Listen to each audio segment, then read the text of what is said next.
Don't smell, okay. So you might have noticed this video is much better quality.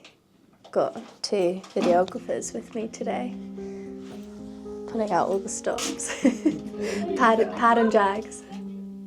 Good to do it a bit closer. Right, so today we are doing a rundown of my essential upholstery tools.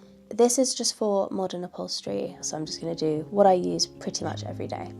Starting first with a turkey carver. This is my electric meat carver. That cost me £12 from Argos. It is my foam cutter. You can buy a expensive £300 one, or you can buy this for £12 from Argos. Not pretty, but it does the job. Today we are making this footstool. Excuse the old foam on top, I just changed my mind of the thickness I was going to use, so pardon that. So first things first, for headboards, footstools, I need to put foam onto my wood. So you get your piece of foam, this is 1-inch lilac foam. We're going to first spray glue. Not so much a tool, but a really great material to have. Let me know if you want me to do a materials video separately, because else this video could get quite long. So I place my foam. I tried to have two sides of the foam flush to the edge so that I only need to cut the other 2. And then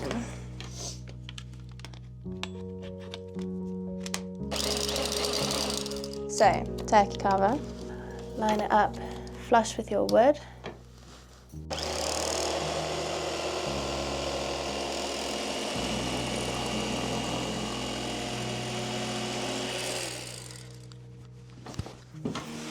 Pretty good. So that means that because your blade is running against your wood, your foam can be cut perfectly straight in line with your wood. If you were to use a normal knife or scissors, it would be a lot more jaggedy, and it just gives you a really smooth, sleek finish for not too much money and not too much effort. Brilliant tool.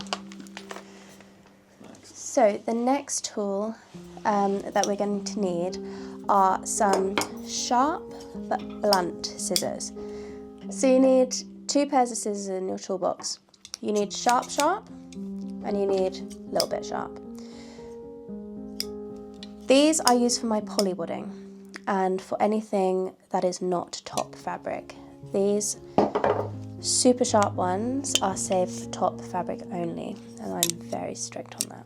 You still need to cut your polywooding with ease. You don't want to be using really blunt, bad scissors, but I think there's plastic fibres in there and it does blunt your scissors. I think they're Wiss, and I think they were once sharp scissors, but eventually they had to retire.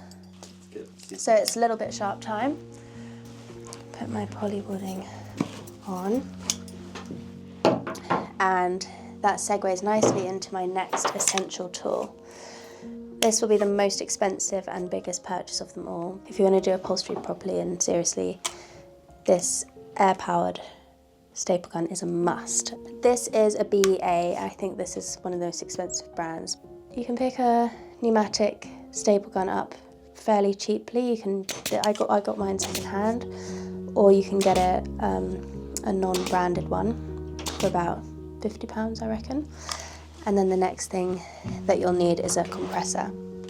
Now mine is quite big and it is silent, which for me is essential because I'm filming. So it is worth getting. Just bear in mind, if it's the smaller size you buy, the more often it will fill up and the more often it will make a loud noise. But this is my favourite tool. My days would be much longer and my hands would be much sorer. I love my staple gun.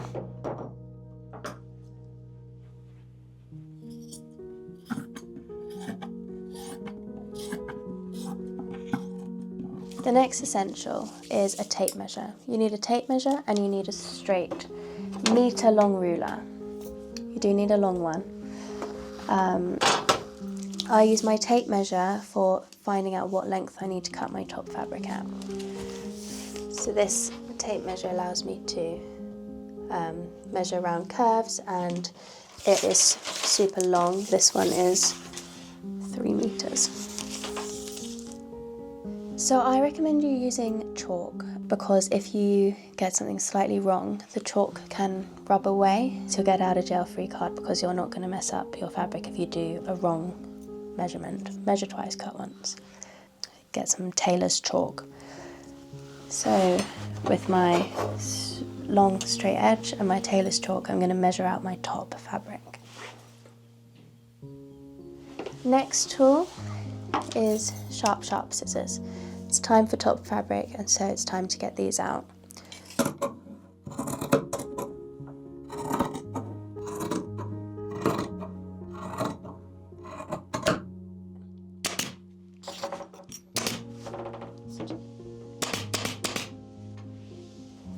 Beautiful.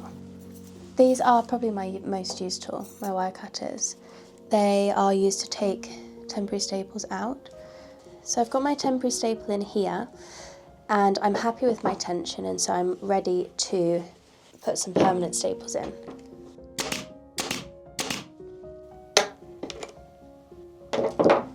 And replace it.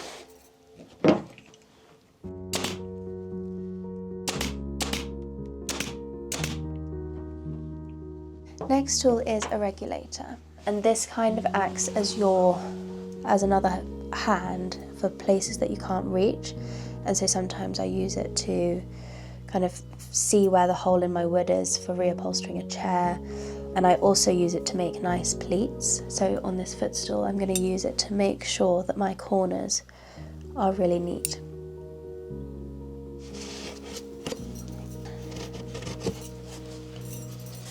I'm going to sew this corner, and so I will just kind of put a pin in place. So these these pretty much serve the purpose, but sometimes if I have put a permanent staple down that I need to replace, I will need a staple lifter as well. There's a few different types that you can have. I like this one, it's a berry handled one. So permanent staple that is slightly in the wrong position, you use your wood as a lever point, and this will drag it out. Another essential tool I would say is a hammer. This is a nylon tipped one. You can get them without this. This is for putting studs in, but I actually quite like using it for when I hammer my top fabric. It's just a little bit softer than hammering metal. And I also use a mallet. I use these quite a lot. It's to flatten out any staples that are sticking out, or if your back tack is sticking out, then I will just hammer those over the top of my top fabric.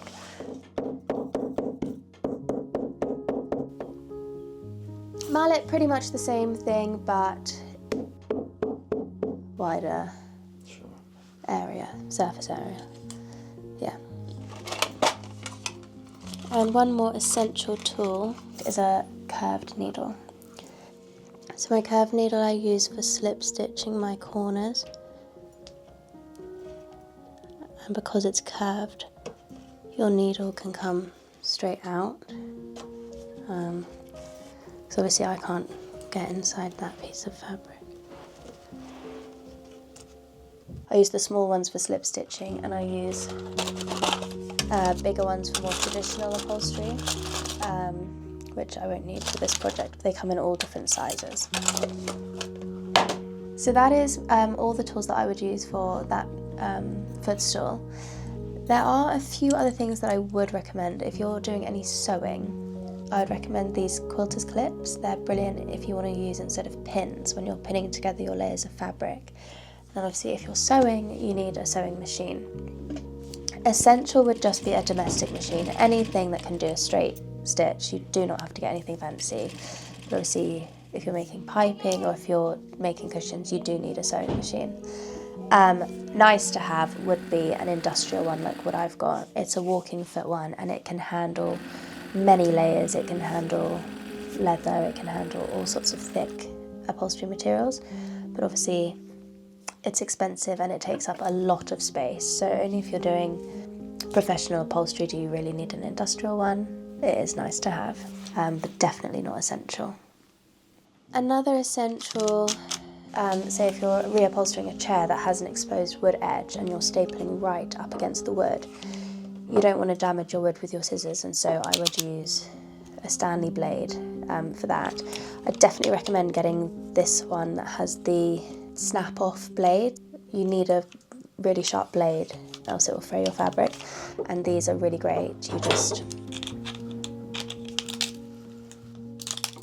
snap the blade off. You can change your blade so much more often with those ones. Carpenters pincers. They are an essential for reupholstery. When you're stripping a chair and wanting to strip fabric off you need to be quite forceful. These are good. Grab, hold and tear, and you can get a much better pull with these than you can with these because they're slightly wider surface area. I think that's everything used, so should I just quickly finish this off?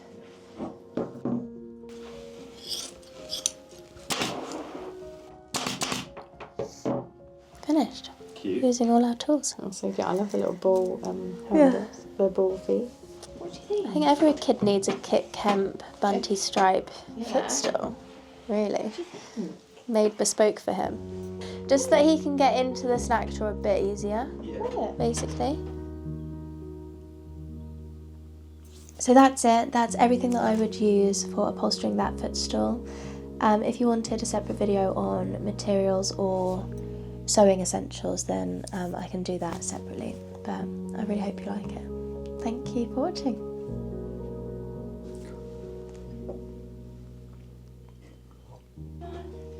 Bye-bye. Just put it away. Yeah. There you are. You're welcome.